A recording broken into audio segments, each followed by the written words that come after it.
friends, I am Anita Chaudhary, Assistant Professor in Biyani Institute of Science and Management, Department of Nursing, on behalf of GuruKPO.com. Today we discuss about chickenpox.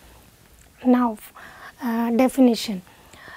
It is an highly infectious viral disease in children. It means जो chicken pox होती है वो viral infectious disease होती है और mostly children's के अंदर appear होती है. नेक्स्ट है कॉजेटिव एजेंट, यानी कि किसके द्वारा ये फैलती है, किसके द्वारा ट्रांसमिट होती है. कॉजेटिव एजेंट वेरिसिला जूस्टर वायरस, जो वेरिसिला जूस्टर वायरस होता है उसके द्वारा ये चिकन पॉक्स अकर होती है मोस्टली और चिल्ड्रंस के अंदर अकर होती है. नेक्स्ट है सोर्स ऑफ इन्फेक्शन. फर्स्ट है nasal secretion, throat secretion and mucus membrane and blood, यानी कि नेज़ल से जो सीक्रेशन होते हैं उसके द्वारा या फिर थ्रोट के द्वारा कफिंग के जब कफ करते हैं यानी खांसते हैं उस टाइम जो सीक्रेशंस आते हैं उसके द्वारा, या फिर मेम्ब्रेन या ब्लड के थ्रू आपके अंदर जो वेरिसिला जूस्टर वायरस होता है वो एंटर कर सकता है, या फिर डायरेक्ट एंटर कर सकता है, या फिर एयरबोर्न ड्रॉपलेट इन्फेक्शन के द्वारा भी आपके अंदर ये वायरस एंटर कर सकता है. नेक्स्ट है इंक्यूबेशन पीरियड.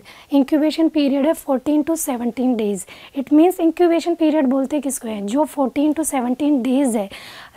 जब 14 डेज़ है यानी कि जो वायरस है वेरिसिला जूस्टर वो जो बॉडी है बच्चे की, जो बॉडी है चिल्ड्रन की, उसके अंदर जो वायरस होता है ये वेरिसिला जूस्टर यानी कि 14 डेज़ के पहले ही एंटर कर चुका होता है. लेकिन जो साइन एंड सिम्टम अपीयर होते हैं वो होते हैं 14 to 17 डेज़ के बाद में, यानी कि इंक्यूबेशन पीरियड मतलब कि जो 14 to 17 डेज़ है वहाँ से स्टार्ट होंगे आपके साइन एंड सिम्टम अपीयर होना, जबकि जो वायरस होता है वो आपका 14 डेज़ पहले एंटर हो चुका होता है. नेक्स्ट है sign and symptom. Sign and symptom को 2 स्टेजेस में डिवाइड किया गया है. फर्स्ट है प्री डोर्मल स्टेज, इसको बोलते हैं प्री इरप्टिव स्टेज. सेकंड है इस इरप्टिव स्टेज. जो प्री डोर्मल स्टेज है, प्रोडोर्मल स्टेज होती है, उसमें जो सिम्टम्स आते हैं वो होता है फीवर, बॉडी एक एंड शिवरिंग, यानी कि तेज़ फीवर आता है, बॉडी पेन होता है, बहुत तेज़ जो बॉडी होती है उसमें पेन होता रहता है, और शिवरिंग यानी ठंड के साथ फीवर आता है, यानी कि आपकी बॉडी है जो कपकपाती रहती है. नेक्स्ट है सेकंड स्टेज है इरप्टिव स्टेज. इसमें है जो इरप्टिव स्टेज होती है उसके अंदर जो रैशेज़ होते हैं चिकन पॉक्स में मोस्टली जो सिम्टम होते हैं वो रैशेज़ अपीयर होने लग जाते हैं. जो छोटे छोटे दाने होते हैं वो आपकी बॉडी पे अपीयर होते हैं.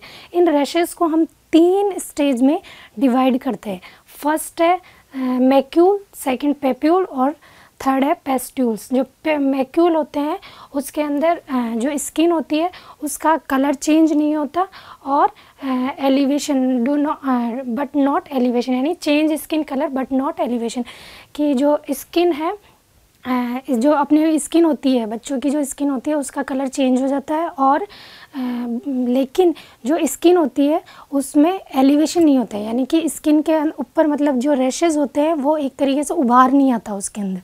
नेक्स्ट सेकंड है papules, solid elevation structure and change skin colour. इसके अंदर जो पेप्यूल्स स्टेज आती है उसके अंदर जो रैशेज होते हैं पेप्यूल उसके वो सॉलिड स्ट्रक्चर होती है और वो ऊपर की तरफ उभरी हुई होती है स्किन, यानी कि जो पेप्यूल्स बनते हैं वो छोटे छोटे जो दाने निकलते हैं वो उभरे हुए होते हैं, सॉलिड स्ट्रक्चर होती है, और जो स्किन होती है वहाँ पर उसका कलर चेंज हो जाता है. नेक्स्ट है पेस्ट्यूल. इसमें है एलिवेटेड स्किन विद पस कलेक्शन. इसके अंदर क्या होता है, जो पूरी स्किन होती है वो एलिवेटेड हो जाती है, यानी कि उस जगह जहाँ पे रैशेज़ होते हैं वहाँ से स्किन पूरी तरीके से एलिवेट होती है, उभरी हुई होती है, और जो रैशेज़ होते हैं उसके अंदर पस कलेक्शन हो जाता है, यानी पस फॉर्मेशन भी होता है. नेक्स्ट हम बात करते हैं कॉम्प्लिकेशन. फर्स्ट कॉम्प्लिकेशन है स्किन इन्फेक्शन. चिकन पॉक्स के द्वारा चिकन पॉक्स हो जाता है, उसके बाद में अदर इन्फेक्शन होते हैं जिसके अंदर स्किन इन्फेक्शन हो जाता है, रेस्पिरेटरी इन्फेक्शन हो जाता है. रेस्पिरेटरी इन्फेक्शन जब बच्चों के अंदर अकर होता है यानी अपीयर होता है उसके द्वारा बच्चों के अंदर निमोनिया की कंडीशन हो जाती है, यानी बच्चों को निमोनिया भी हो जाता है. नेक्स्ट है encephalitis. Encephalitis means inflammation of the brain, यानी जो ब्रेन होता है उसकी जो ड्यूरामेटर लेयर होती है उसके अंदर इन्फ्लामेशन होना स्टार्ट हो जाता है. नेक्स्ट है हेमरेज. नेक्स्ट हम बात करते हैं मेडिकल मैनेजमेंट. मेडिकल मैनेजमेंट में हम देखेंगे जो फर्स्ट है डेली एंटीसेप्टिक बाथ, यानी कि जो चिल्ड्रन इस चिकन पॉक्स से अकर हो रखा है या उसको जो डिज़ीज़ है ये चिकन पॉक्स, उस बच्चे को हम डेली एंटीसेप्टिक बाथ देंगे, यानी कि जब उसको नहलाएंगे उसके अंदर एंटीसेप्टिक लोशन डालेंगे, उसके बाद में उसको नहलाते हैं। नेक्स्ट है oral histamines to decrease pruritus. बच्चे को हम ओरल हिस्टामिन्स देंगे, यानी ओरल मेडिसिन देंगे, हिस्टामिन्स देंगे लाइक एविल, जिसकी वजह से जो प्रूराइटिस हो रही है यानी कि ईचिंग कंडीशन हो रही है बच्चे को, जहाँ रैशेज़ होते हैं वहाँ पे बहुत तेज़ वाली ईचिंग होती है, तो उस कंडीशन में हम पेशेंट को हिस्टामिन्स प्रोवाइड करते हैं लाइक एविल, जो आपकी जो ईचिंग होती है उसको डिक्रीज़ करता है।